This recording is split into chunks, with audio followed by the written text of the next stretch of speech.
ಈ ನಮ್ಮ ಜಿಲ್ಲೆಯ ಉಸ್ತುವಾರಿ ಸಚಿವರು ತೋಟಗಾರಿಕೆ ಇಲಾಖೆಯನ್ನು ಹೊಂದಿರತಕ್ಕಂಥವ್ರು. ಇವತ್ತಿಗೂ ಕೂಡ ಅವ್ರು ಎಲ್ಲದರ ನಾಪತ್ತೆ. ಅವರ ಮನೆ ಪ್ರಭಾ ಮಲ್ಲಿಕಾರ್ಜುನ್ ರವರು ಹೇಳಿಕೆಯನ್ನು ಕೊಡ್ತಾರೆ. ಆದರೆ ನಾವು ಹೇಳಿಕೆಯಿಂದ ನಮಗೆ ರೈತರು ಹೊಟ್ಟೆ ತುಂಬಲ್ಲ, ಆಗಿರ್ತಕ್ಕಂಥ ನಷ್ಟ ಬರಲ್ಲ. ತೋಟಗಾರಿಕೆ ಇಲಾಖೆ ಸಚಿವರು ಎಸ್ ಮಲ್ಲಿಕಾರ್ಜುನ್ ಅವರು ಸ್ವಲ್ಪ ರೈತರ ಬಗ್ಗೆ ಹಿತಾಸಕ್ತಿಯನ್ನು ವಹಿಸಬೇಕು.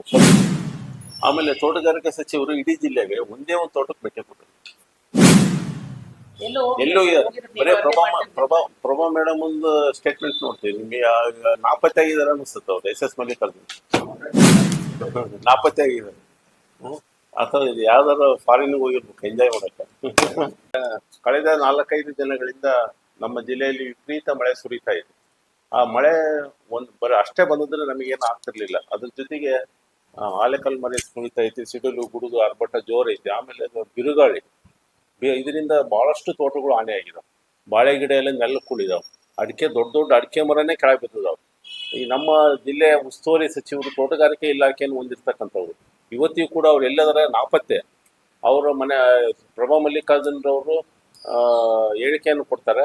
ನಾವು ಏನು ಅಧಿಕಾರಿಗಳಿಗೆ ಸಮೀಕ್ಷೆ ಮಾಡ್ರಿ, ಏನು ಬೆಳೆ ಹಾನಿ ಆಗಿದೆ ಅದನ್ನೆಲ್ಲ ಸಮೀಕ್ಷೆ ಮಾಡ್ರಿ ಅಂತ ಹೇಳಿಕೆ ಕೊಡ್ತಾರೆ.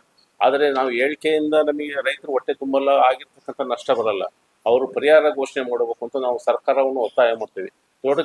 ತೋಟಗಾರಿಕೆ ಇಲಾಖೆ ಸಚಿವರು ಎಸ್ ಮಲ್ಲಿಕಾರ್ಜುನ್ ಅವರು ಸ್ವಲ್ಪ ರೈತರ ಬಗ್ಗೆ ಹಿತಾಸಕ್ತಿಯನ್ನು ವಹಿಸಬೇಕು. ಸ್ವಲ್ಪನೂ ಕೂಡ ರೈತರ ಬಗ್ಗೆ ಕಾಳಜಿಯಲ್ಲಿ ಇಲ್ಲದೆ ಇರ್ತಕ್ಕಂಥ ಧೋರಣೆಯನ್ನು ಅವರು ಅನುಸರಿಸ್ತಿದ್ದಾರೆ.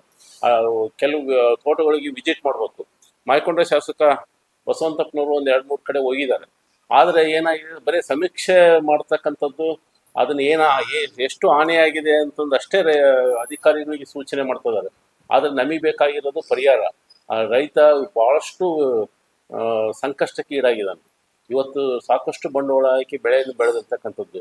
ಬಾಳೆ ಮತ್ತು ಅಡಿಕೆ ಮರ ವಾರ್ಷಿಕ ಬೆಳೆ, ಬಹುವಾರ್ಷಿಕ ಬೆಳೆಗಳು. ಅವೆಲ್ಲ ಭಾಳ 16 ವರ್ಷಗಳಿಂದ ಮಕ್ಕಳನ್ನ ನೋಡ್ಕೊಂಡಂಗೆ ಜೋಪಾನ ಮಾಡ್ಕೊಂಡು ಬಂದಿರ್ತಕ್ಕಂಥವು. ಅಂಥ ಮರಗಳು ಇವತ್ತೆಲ್ಲವೂ ಕೂಡ ಬುಡ ಸಮೇತ ಬಿದ್ದಿದ್ದಾವೆ ಗಾಳಿಗೆ.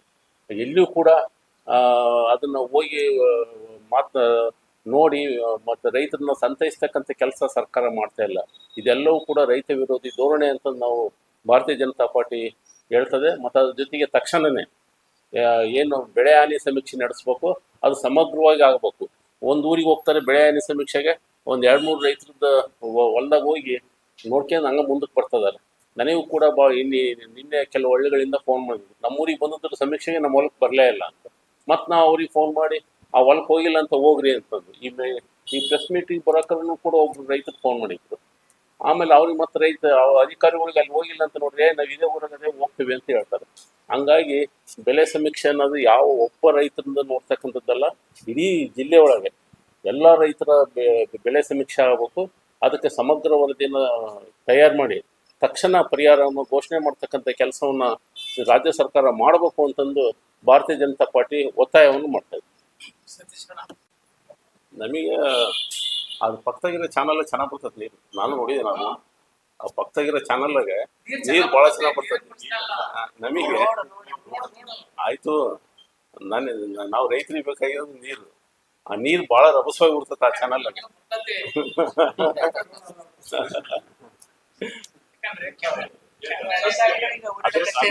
ರಸ್ತೆ ಅಭಿವೃದ್ಧಿ ಬಗ್ಗೆ ಕೂಡ ಗಮನ ಕೊಡೋಣ. ಬಟ್ ನಾವು ಇಷ್ಟು ದಿವಸ ಆ ಚಾನಲ್ ನಾನು ಓಡಾಡಿದ್ದೀನಿ. ನೀರು ಚೆನ್ನಾಗಿ ಬರ್ತೈತೆ. ನೀರು ಕೊನೆಯ ಭಾಗಕ್ಕೆ ತಲುಪಿಸ್ತಕ್ಕಂಥದ್ದು ಅದೇ ಚಾನಲ್ ಅದೇ. ಆಮೇಲೆ ಜನಗಳು ಜಾಸ್ತಿ ಓಡಾಡ್ತಾರಲ್ಲಿ. ಆಮೇಲೆ ಕೆಲವು ಕಡೆ ಆ ರೋಡ್ನಾಗ ರೈತರೇ ಅದನ್ನ ನೀರು ರಸ್ತೆನ ಕಡಿದು ಬ್ರಿಡ್ಜ್ಗಳು ಸ್ವಂತ ರೈತರೇ ಮಾಡ್ಕೊಂಡಿದ್ದಾರೆ. ಆಮೇಲೆ ನೀರು ಕೂಡ ಅಲ್ಲೇ ಹಂಗ ದಾರಿಯನ್ನು ಕಡಿಯೋದು, ಅಲ್ಲೇ ಬಿಡ್ಕೊಳ್ಳೋದು, ಅದು ಕೂಡ ಮಾಡಿದ್ದಾರೆ. ಹಂಗಾಗಿ ನಾವು ರೈತರು ದೂರಿಸ್ತಾ ಇಲ್ಲ, ಅನಿವಾರ್ಯ ಅದು. ಹಂಗಾಗಿ ರಸ್ತೆ ಹಾಳಾಗೈತಿ. ನಮಗೆ ಹಾಳಾದ್ರೂ ಪರವಾಗಿಲ್ಲ, ಮತ್ತೆ ನೀರು ಬರಲಿ ಅನ್ನೋದು. ಬೆಳೆ ಬೆಳಿತೀವಿ, ಒಳ್ಳೆ ರೇಟ್ ಕೊಡ್ತೀವಿ. ಆಮೇಲೆ ತೋಟಗಾರಿಕೆ ಸಚಿವರು ಇಡೀ ಜಿಲ್ಲೆಗೆ ಒಂದೇ ಒಂದು ತೋಟಕ್ಕೆ ಭೇಟಿ ಕೊಟ್ಟರು. ಎಲ್ಲೂ ಬರೇ ಪ್ರಭಾ ಮೇಡಮ್ ಒಂದು ಸ್ಟೇಟ್ಮೆಂಟ್ ನೋಡ್ತೀವಿ. ನಿಮಗೆ ನಾಪತ್ತೆ ಆಗಿದ್ದಾರೆ ಅನಿಸುತ್ತೆ. ಅವ್ರು ಎಸ್ ಮಲ್ಲಿಕಾರ್ಜುನ್ ನಾಪತ್ತೆ ಆಗಿದ್ದಾರೆ. ಅಥವಾ ಇದು ಯಾವ್ದಾರು ಫಾರಿನ್ಗೆ ಹೋಗಿರ್ಬೇಕು ಎಂಜಾಯ್ ಮಾಡಕ್ಕೆ. Thank you all.